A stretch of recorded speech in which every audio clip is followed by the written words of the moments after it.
Wake up, everybody, because it is time for a podcast. I'm Vander SN, and this is Social Discording, a podcast all about three dudes who are stuck at home. We got nowhere to go, so all we can do is talk to you. That's all we can do. Trapped like rats. To my bottom left, we've got DJ Zax here. Good morning. We're trapped. We're trapped. He's trapped in his. He's trapped in the. His corporeal form in the possessed body of a Lego Zax.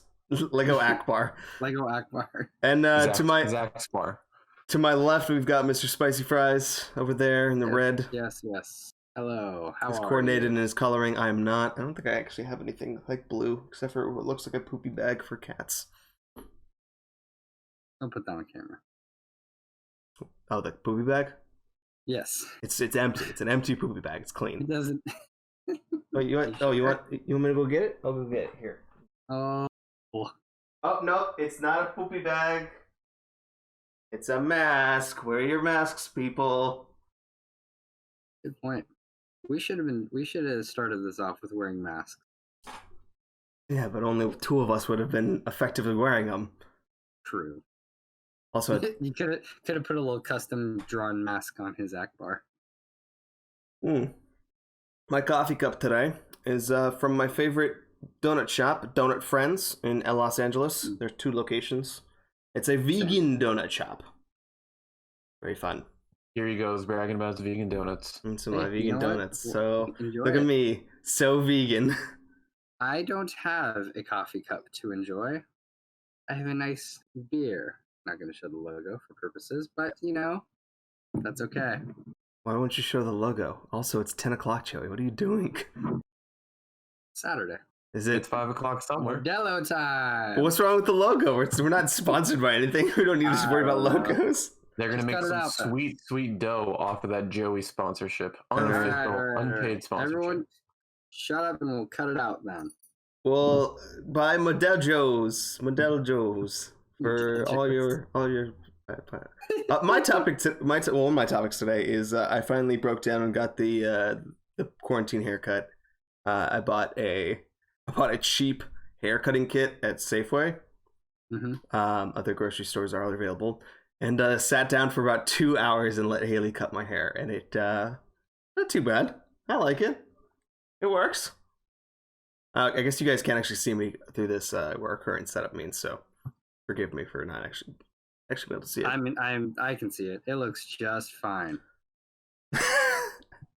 For a second, I thought, wait, Wink, can he wink. see me? I'm like, no, he can't. My hair was so long. It was getting so long and just getting everywhere. It just felt greasy and gross, and I was just like, I have to cut it off. I need to cut it off. So it was How mine's feeling right now. so worth it. I attempted to cut my hair. Like, I have a standard set of clippers, but for whatever reason, they were shaking so bad that one of the screws popped out that holds it all together and just came apart. And now I got to go rooting through my drains for it and put it back together. Oh no. Oh, I'm dying over it. Oh. Like, I do not want to go looking for that thing. Might just go buy a new one. Sounds like a fun time. Well, we still got many months ahead of us in this quarantine. It's true. No end in sight. Alrighty. Joey, Yes.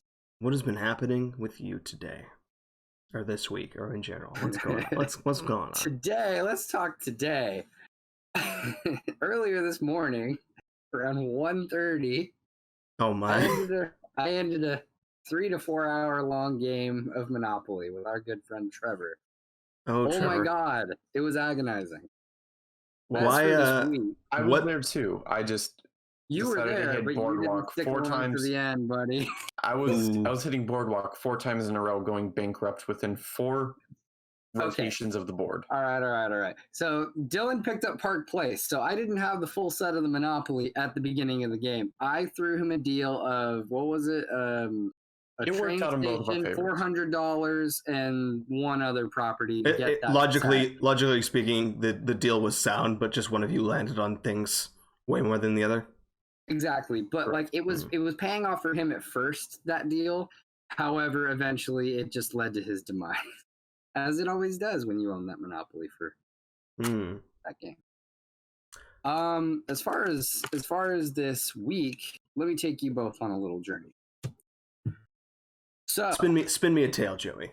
Let me hear it. I wanna. gentlemen, I've got your voice right in my ears right here. It's gonna be so crisp and sweet. Let me hear this story. May 12th, 1968. Oh, we're going way back. Tony Hawk was born into this world. Fast forward 31 years and 3 months later, August 31st, 1999. One of the greatest games to revolutionize the sport that he made legendary and to also make for a great gaming platform came into this world. Tony Hawk Pro Skater 1. Probably one of the single most influential games of all time in terms of not for video games themselves, but for another medium of entertainment of people like getting into Tony Hawk and then be like, I want a fucking skateboard. Didn't work on Joe. I'll tell you that. Yeah. Did not work on me, but it worked on some people. It worked on me for a little while. I ended up getting a skateboard. Now, I did get a skateboard. Forward. What? I did get a skateboard at some point. Now, fast forward 11 years, May 12th, 2020. Wait, what year were we before? 99? August 1999. 11 years later is 2010. 21 years later. My brain is dead right now. What are you talking about? The 90s were 5 years ago. Joey's time traveling. He needs to focus in. Let him talk. What's the future like? Are we still in quarantine? Oh, we're still in quarantine. No. But we're getting a Tony Hawk Pro Skater and Pro Skater 2 remake. But more importantly, who's making it? Who's making it? Vicarious Visions. Vicarious Visions. I love it. That's a great. Beautiful 4K, stunning graphics, the original maps, almost the original soundtrack. Some songs are missing, but you know what? I will be okay with it. Papa Roach, baby. It looks fan-fucking-tastic. It looks so. Cannot wait. It looks so good. I'm even considering buying it, even though I've never owned one of the original games before. That's how good it looks. That's how Tony Hawk gets you. You don't buy it the first time around, you miss out on the hype when you were a young kid. But guess what? In 2020, it's coming out, and he's going to get you the second time around. I definitely played Tony Hawk games. I can't remember in exactly what context. I think I rented one at some point, and then I had a friend who definitely had it, and we played at his house a couple times. Yeah.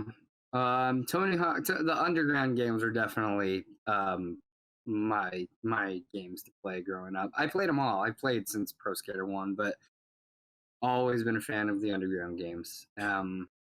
It's just so cool that, we're getting this remade, smoothed out version of the game that revolutionized skateboarding video games. The skateboarding genre. Well, a genre in itself that's just like honestly, I would not say the video games revolutionized skateboarding in the real world. The skaters themselves did that.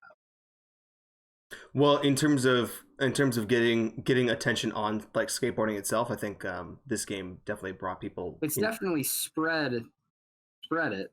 Yes. And then obviously pro skaters did way more overall for the industry. I mean, look at where skateboarding's come to now. The Summer Olympic Games that we should be having, but I don't think is going to happen because of the quarantine we're having. Skateboarding will now be an event. That'll be awesome. Very true. I was going to say something. With the Tony Hawk games and with this team that's doing it, it's Vicarious Visions. They did the Crash Insane Trilogy remakes. They're fantastic. But this is also the fourth of the PlayStation remakes that Activision has been doing with Toys for Bob and Beanox. Those are two other teams that they have. They've done the Spyro trilogy. They've done the Crash Racing trilogy. And I wanted to focus on the Crash Racing trilogy because they brought in every freaking thing from all of Crash Racing games into this remake thing. And it is such a fantastic game. It's so much better for it. Like they didn't need to do that, but oh my God, I'm so glad that they did. Now I'm asking you, Joey, what can they do with this Tony Hawk game that can make it feel as big and as like well loved as the Crash remake? Well, I mean, like I already said, all the original levels and majority of the soundtrack is already put in. Like, obviously, they can't get some of the licensing Right. to the songs because they're so old, they're so underground that you got to go freaking hunting for those things. So Well, I can imagine they some of done what they the. could to get the majority. Like um, Goldfinger, they did Superman. That was a classic song. They were on board immediately. I'm pretty sure they got Papa Roach on it. I saw Papa Uh, Roach. okay, yeah. And Well, Rage Against the Machine, they're down for it as well. now, They were a as far as classic. like licensing goes, it's possible people just didn't want to license out their games, but then there's also the other side of it where it's games or not games, songs that are a little bit too mainstream. Like I think in one of the games they had like some AC/DC songs, and Mhm. it's like those kinds of songs might just be too expensive for their budget. So it's Might something be, along those yeah. lines. But like as far as like Um, characters and like, do you think they'll bring in like Pro Skater 3 and 4 maps? Do you think they'll do like Thug 1 and 2 maps? Like what else do you think is going to be coming to the game? I want to say they won't bring in maps from the future games. I want to say that they will wait to see just how popular this remake is, and if it is what it turns out to be, and it's a hit, they will continue on to making 3 and 4 a remake, As a and separate so game? on and so on to the exactly So you to think the a separate game? underground.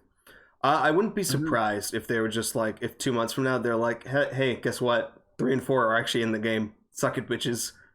And then as they go on, they're like, oh yeah, and Thug 1 and 2, or just something like that. Because that's just the feeling I get from these remakes. Because that's what they did with the Crash remakes. They're like, oh yeah, all the Crash courses are there.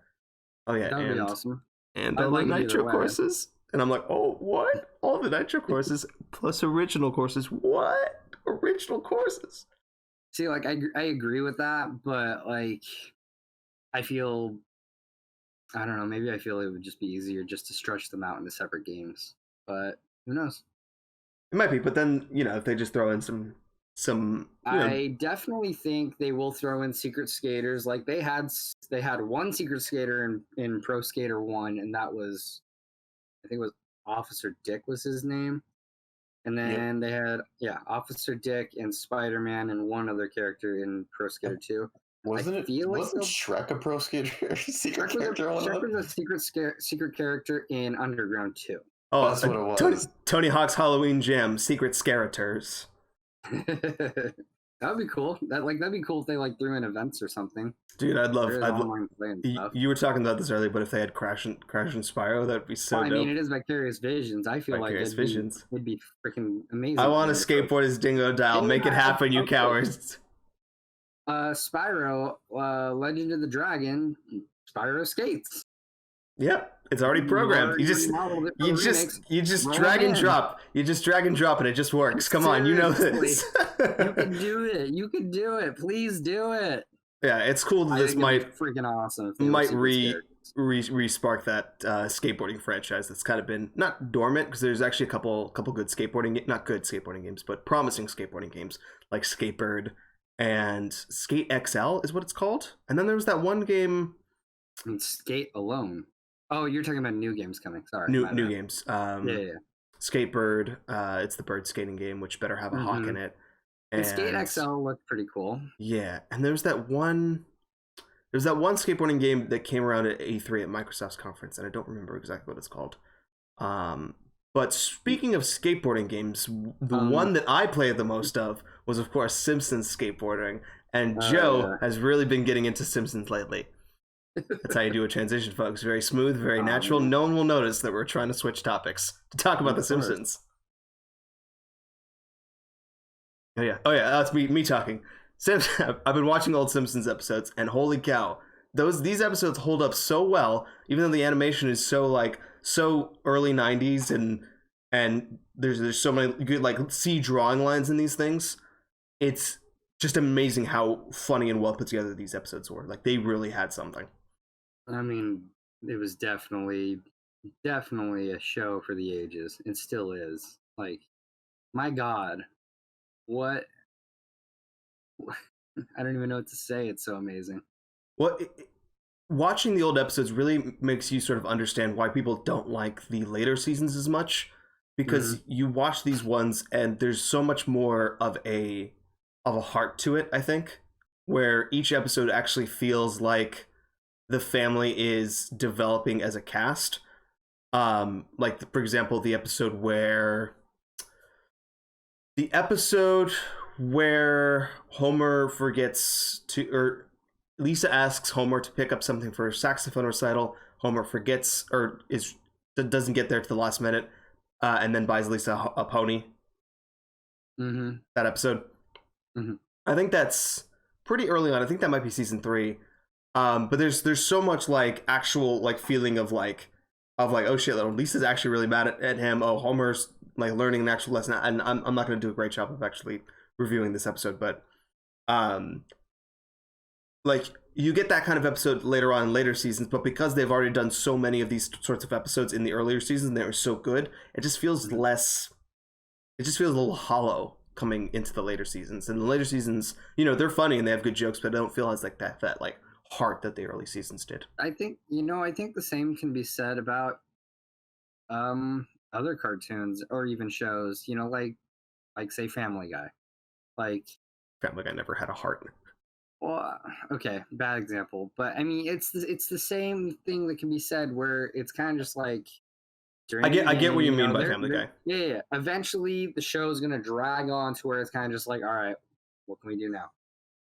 Just make Peter into an absolute sociopath that's completely unlikable and just a horrible human being. Yeah. I feel like with Family Guy, once you get out of that, once that sort of sense of humor kind of, once you get away from it for a little while, like if you stop watching Family Guy for a little bit and you come back to it, you're like, oh, what is this? This is not, like, what? Ooh. Well, on the flip side of that, if you like with South Park, I feel like South Park never gets old. It's like it's always just like definitely South Park poignant and punchy and I don't know. I feel like it's the same thing. I feel like the older South Park is much better than, you know, the newer stuff. The newer stuff is funny, but I just don't feel like it holds up to the older seasons. Do you think that's because South Park has a better turnaround in terms of seasons? Like with the Simpsons episode, I would notice, like growing up, like high school, junior high, watching an episode of The Simpsons, and they'd be talking about events from like a year ago, like the Halloween episode that came, I think last year. It was the 666th episode, and they were doing like a Stranger Things parody, and it's like, we're past season 3 of Stranger Things, and you're just now doing a Stranger Things parody. It's like, that's kind of like I don't know, it's just so weird that how far away we've gotten from whatever cultural topic they're trying to spoof to where it actually is. Whereas South Park, I feel like the production timeline is so much shorter that they can be like, oh, here's something, and then 3 months later there's a South Park episode on it. That's a good point. Yeah, I get what you're saying. I think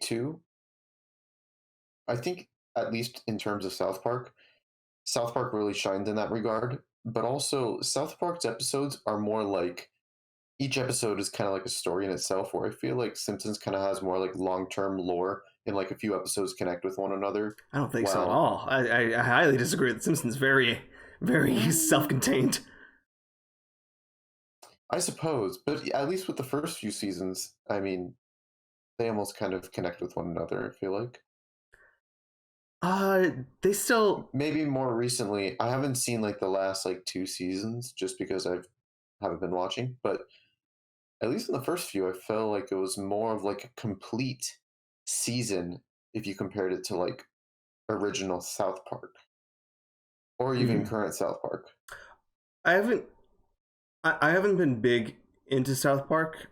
I've watched like a ton of episodes sporadically, like probably like 30 plus episodes, just like randomly of no actual consistency. So I don't think I would be able to say anything about South Park. But for Simpsons, you know, there's things like characters being in certain jobs that might stick around, like when Lisa became a vegetarian, that stuck around for the whole show. And then there's an episode where Barney gets sober, and that stuck around for a little bit, I think. And then eventually, randomly later in a season, they're like, oh, we finally got Barney back on the stuff. And I imagine that was just because the writers made an episode with Barney drunk, and they're like, this episode's gonna be way later. It's like, oh shit, we need to make. He's supposed to be sober. We need to, and like, I don't think consistency is the Simpsons' strong point, though. I think they're pretty wild.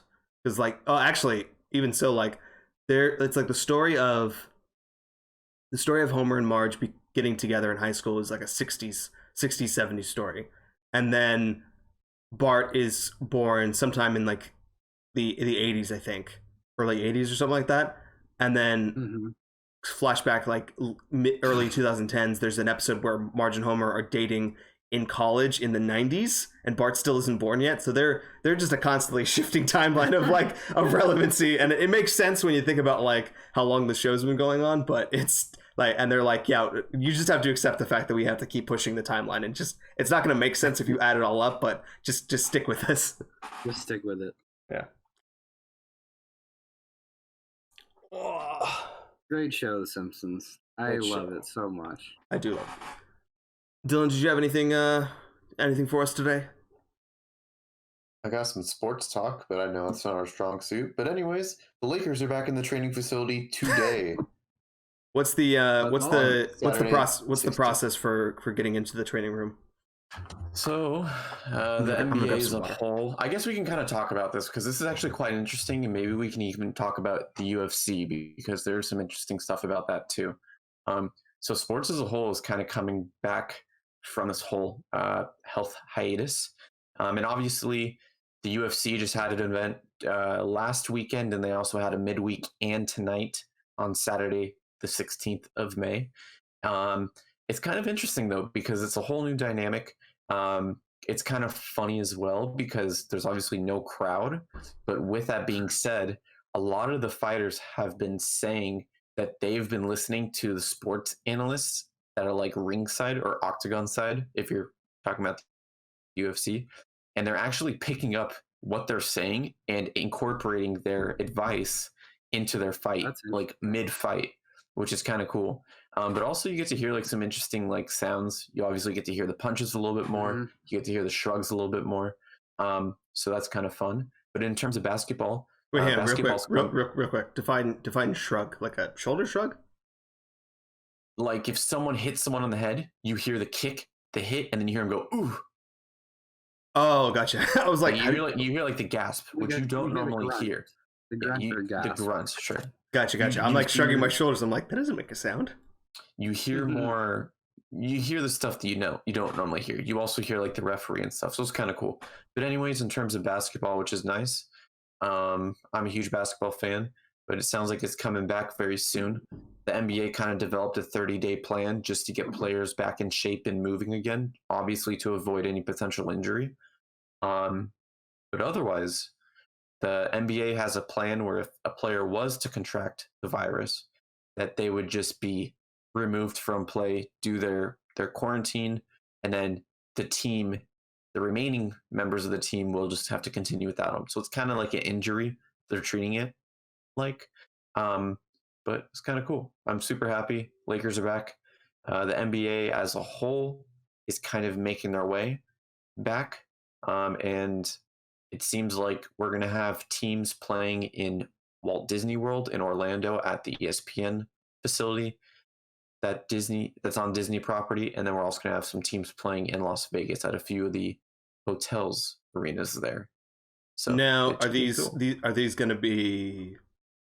Are they going to sell tickets to these things, or is it just going to be like, no fans, okay. At least for right now. They're trying to figure out a way to integrate like some, like nominate like 100 fans that they can get on Zoom or something, just to incorporate some like fan audio. Or else the other option is, because there needs to be some type of like home and away advantage. There doesn't really, but they're trying to incorporate something. So like another idea that we were talking about on my Laker podcast was, what if like the home team gets to pick... I'm sorry. Wait. What is that podcast? Laker Boost. At youtube.com/Laker Boost? Yeah. And check it out. And what else?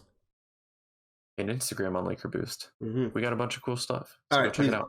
Sorry about the interruption. Please continue. Anyways, so one of the things they're also talking about is like since there needs to be like some kind of like home team, away team dynamic, because that is a very important thing when it comes to playoffs. That's what you play for during the regular season. So like one of the cool ideas that we were thinking of is what if the home team gets to think of like the music playlist that they play throughout the game? Because there needs to be some sound. There needs to be some kind of hype. There needs to be like some, there needs to be something there. It can't just be quiet. When was the last time? Was there ever a time in which a professional game was played without an audience, where they like have that as like a this was the last time that happened? Or do you think? I mean, I guess scrimmage and practice games probably are a good example of it, but. No, but even preseason, there's fans. They sell tickets for preseason games or, for summer league, which is still fans. So this has never been done. So it's kind of like this weird, awkward thing. And obviously it's like, how are you going to get fans hyped? Like when teams start, this applies to all sports too. I mean, football's going to come back and football's going to have the same problem too. Same thing with baseball and hockey. Same thing with baseball and hockey. Like when these teams come back, how is there going to be some kind of hype if a team scores? There needs to be that hype. Obviously, they're going to play the sound in the arena as normal. Mm-hmm. It's going to be tough because it's not the same feel. It's going to be tough because you can't just tap into someone's like house microphone and have that blasting in the arena because the audio is going to be terrible. My first thought. Things really quick before you say this, it actually brings a good point. In the Japanese baseball league, they've been live streaming their league, and they actually have a fake crowd audio that is like on a control, like a soundboard that they've been monitoring, and they'll play fake fans audio in the arena and on the stream. So here's my idea, and my idea is this: there's no way this could work because it'd just be too hard to set up, I think. But imagine, because everyone right now, a lot of people have these at home Skype, Zoom, Google, whatever, Discord setups going on in their houses.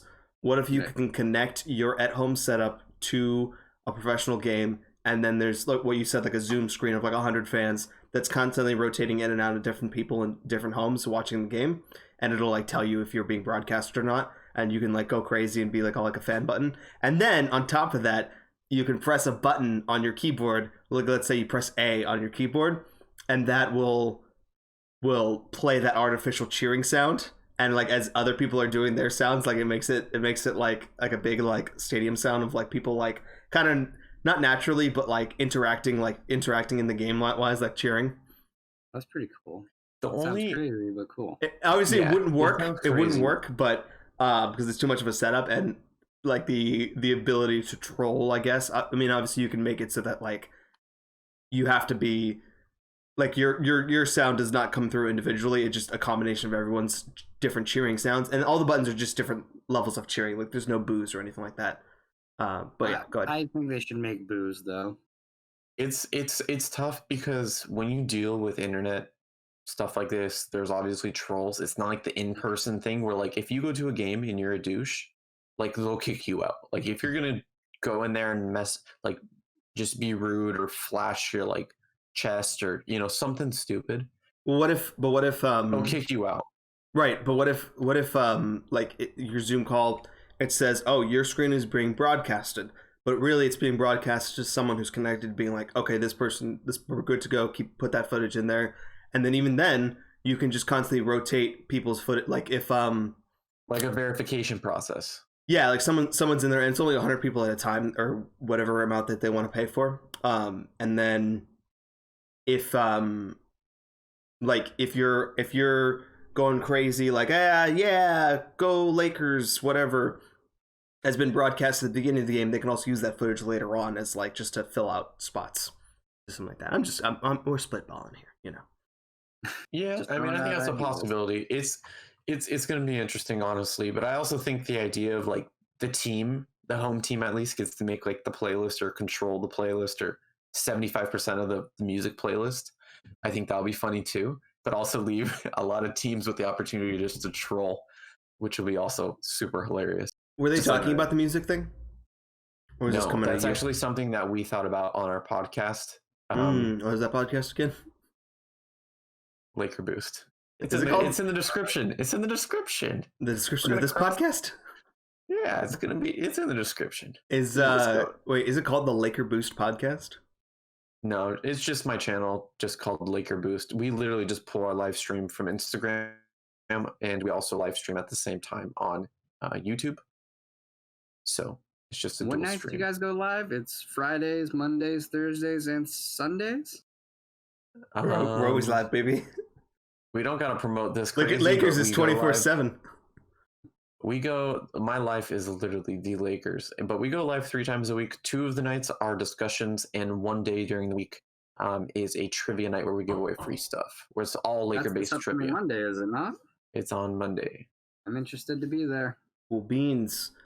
So, to round out the show, we're going to be getting into this week's video game announcements. Hooray! So, obviously, Joey already talked about. I just gave it. Tony Hawk, but we got a few more.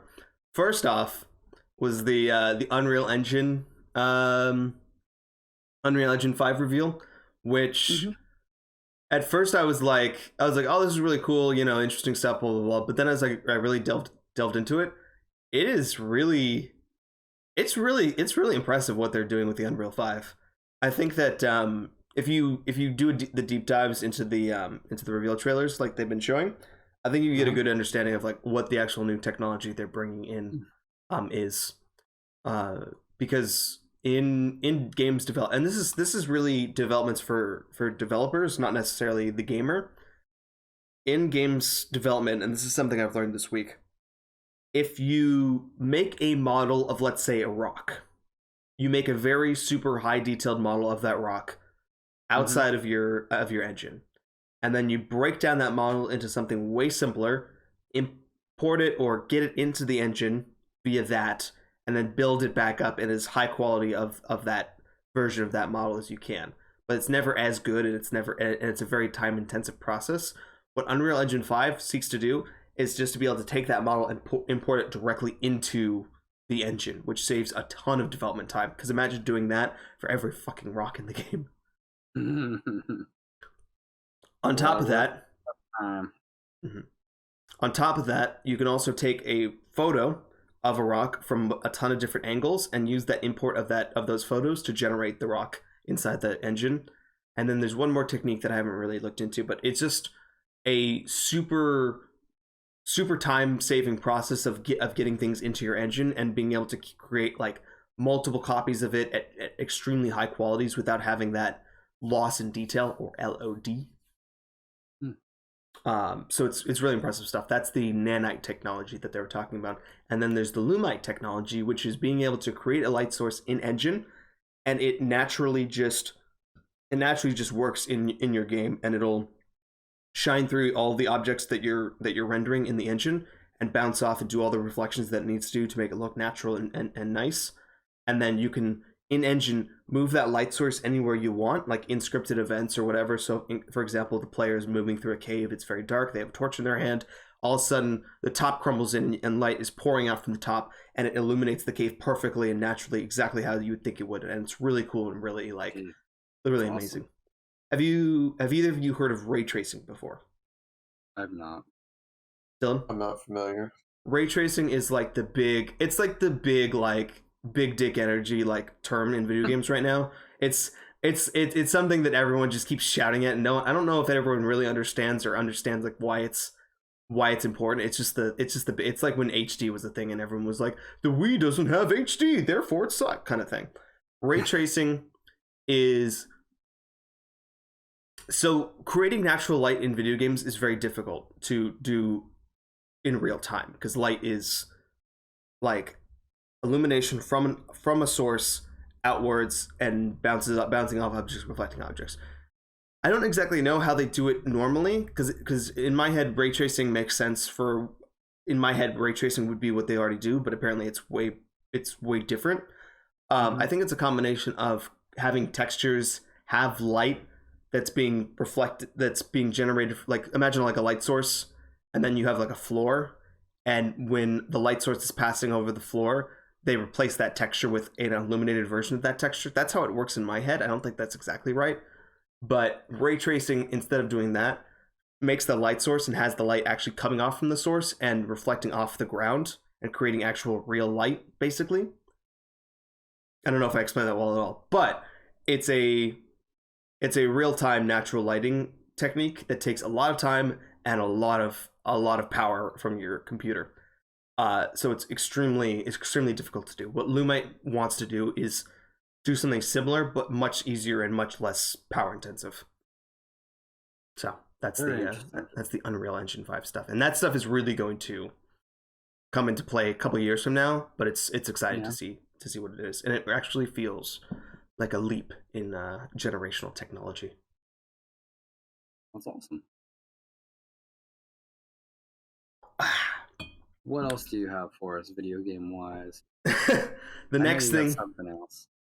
Before I get into the Nintendo stuff, the obvious Nintendo stuff, PlayStation came out with the Ghost of Tsushima State of Play. First off, it was their best State of Play they've ever had. Good job, Sony. You actually did a good one.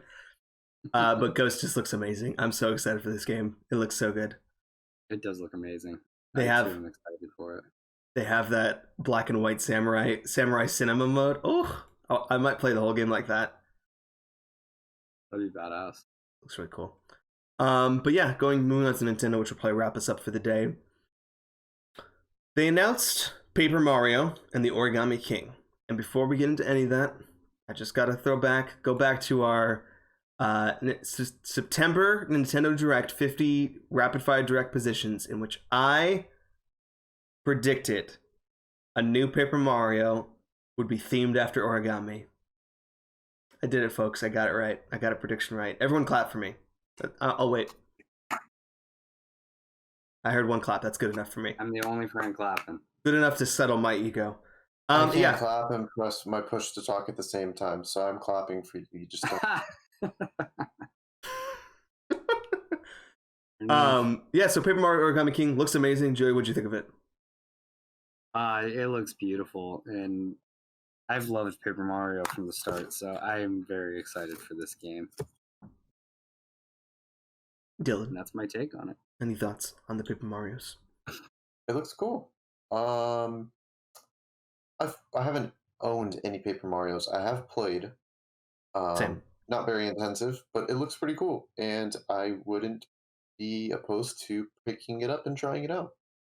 I think this one has a bit more larger than life feel to it that I feel like the last couple of them haven't really had. I know people have been wanting that RPG kind of spirit back into the games and like with the partner characters.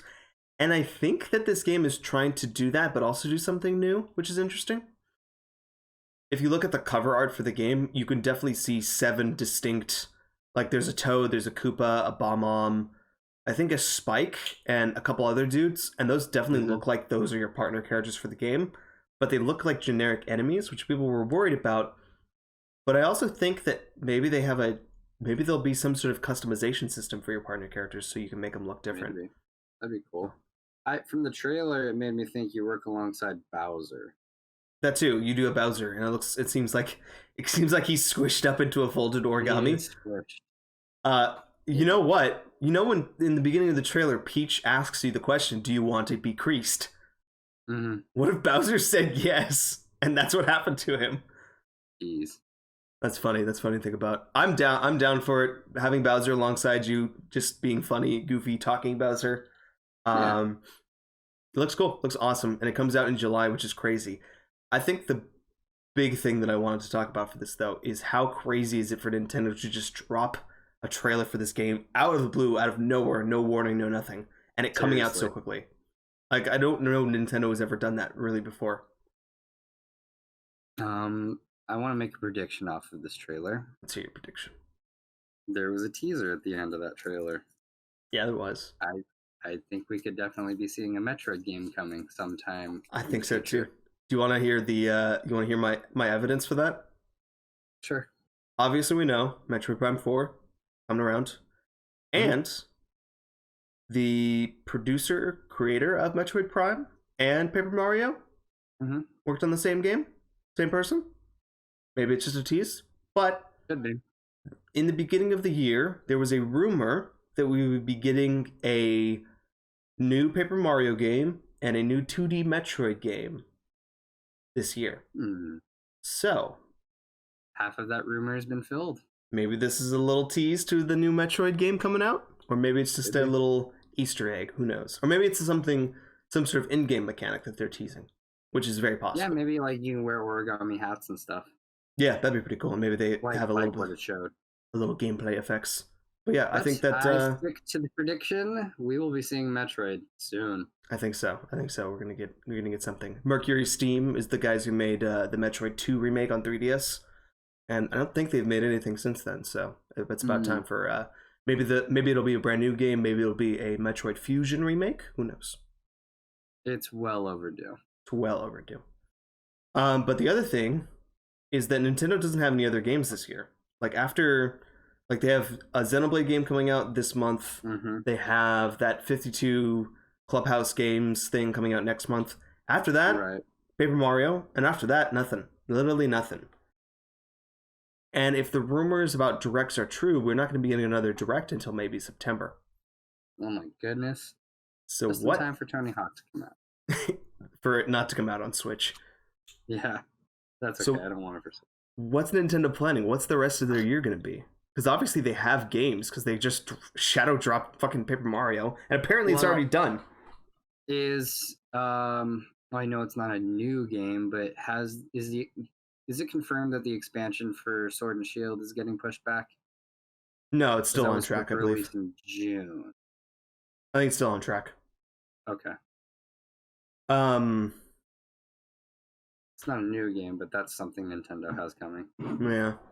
And that's something they'll pretend is a real game. I have a bold prediction. What's your bold prediction, young Dylan? Minecraft is coming to the Switch. It was free on the eShop last week for some reason. I looked at the shop, it was like, it's free to download. I don't know what that was. I don't know if that was because I already own the game on Switch, but it's weird. Saw that too. That was strange. Minecraft Steve's coming to Smash Bros. I'll take it. But there's also the Mario rumors about all the Mario remakes coming, and I think Paper Mario was in that rumor list, and I think that puts a lot of credence into the whole thing. I think that's already set in stone, that's going to happen because so many people were reporting on it. But I can imagine next week on Thursday they're just like, hey guys, Super Mario 3D World is coming out, and then every week they'll do another Mario game coming out until they finally reveal it's the 35th anniversary. But I bet you what they'll do here. I'm gonna out predict Nintendo, because Nintendo, most unpredictable company I've ever seen. You can never predict what Nintendo's doing, but I think they're gonna do this.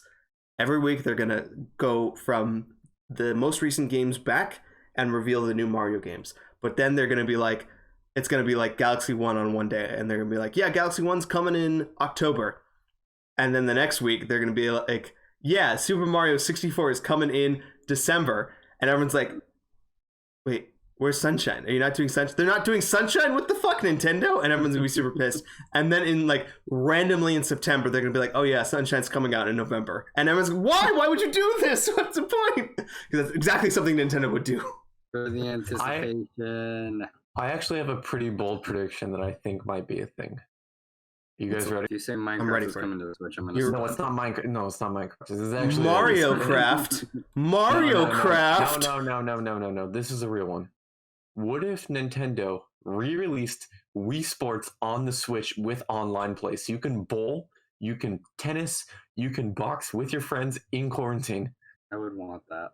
Honestly, we can literally all play a game of bowling on Wii Sports through our Switches. That would be sweet. That would be sweet. Can I crush your hopes and dreams? Crush them. Actually, I'm not gonna. Well, I'll crush them in the fact that they did Wii Sports on the Wii U and it failed miserably. So I don't know if they're really ready to go back to that branding anymore. But but they did make it free. But the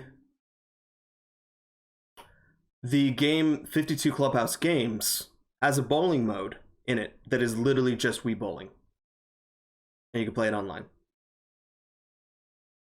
And golf. They have golf too. But is it actually Wii Sports branded? No, not Wii Sports branded, but it is. It's made by developed, published by Nintendo. Fully Nintendo game. It is literally just Wii bowling, plus a ton of Wii Play stuff, and it looks really cool. It's like a ton of different like board game stuff. Obviously, with Tabletop Simulator, I don't think we need that anymore. But board games is done. it is Wii bowling in the game. It is there. Interesting. See, but I want all the other sports too, man. How much do we actually? I mean, I feel like Baseball. bowling is the one thing you play more than anything else. I think 100%. I think I played boxing more than anything, really. Really? Damn, you're absolutely supposed to be in killer shape. No, I'm a fat ass. Yeah, they do. Years of hard training. They have like off. Rock'em Sock'em Robots in the game in the 52 games, and like a toy baseball game, and like foosball and stuff like that. So that's pretty cool. I think it would just be so hype. Like, obviously, I feel like if they just came out and like Wii Sports is back. I just think they're too afraid to free. do that because it failed on the Wii U so hard. I think no one cared, and everyone still has the Wii Switch, Sports. The Switch is so hype right now, though. And then if they just throw the online like bowling party with your friends online whenever you want. I think the Nintendo is afraid to go back to the Wii brand of marketing. I feel like that they got hurt by it through the Wii U, and they just want to distance themselves from anything from the Wii brand marketing. And that's why the Wii U was a fail, though. I mean, look at the console itself. Come on. Yeah, and that had the Wii branding on it, and they thought that would carry it and be very effective for it, and it wasn't. And so now that's why they have the Nintendo Switch, and it has nothing to do with the Wii. Mm-hmm. And I think that they are not in any hurry to come back to that line of thinking anymore. And I think that the 52 games with the bowling added to it is a testament to that. So there you go. So if you want to play some Wii bowling, it's available for you easily. Cool. All right. That's our show for today. I want to thank my two co-hosts as always, Mr. Spicy Fries in the red, who's now his camera's now frozen from going like this. It was like just you rubbing your chin like all like yes me. DJ Zax down in the Akbar. Did you say down in the Akbar? Down in the Akbar. Down in the Akbar. I like that. Well, we are all trapped, so it has been a pleasure. And I've been Bander Sen. You can watch this podcast every day on Monday mornings, I think is when I put it up. I'll probably hopefully try to put it up on Sunday morning tomorrow because I'm a little bit ahead of the curve right now. And yeah, you can go check out Dylan's podcast, Laker Boost Podcast at Laker Boost, youtube.com/Laker Boost. Joey's over here with me. We do our own shows. Instagram Laker Boost. I said at Laker Boost. You didn't mention Instagram. We're primarily on Instagram. Sure. Yeah, I've been Banner Son. You can catch us next week, and until next time, I'm gonna take a nap. See you then. You're just gonna take a week-long nap, so Joe, we'll see you when you come out of hibernation. That was supposed to be the last word said was me saying I'm gonna take a nap, so I'm just gonna stop the recording.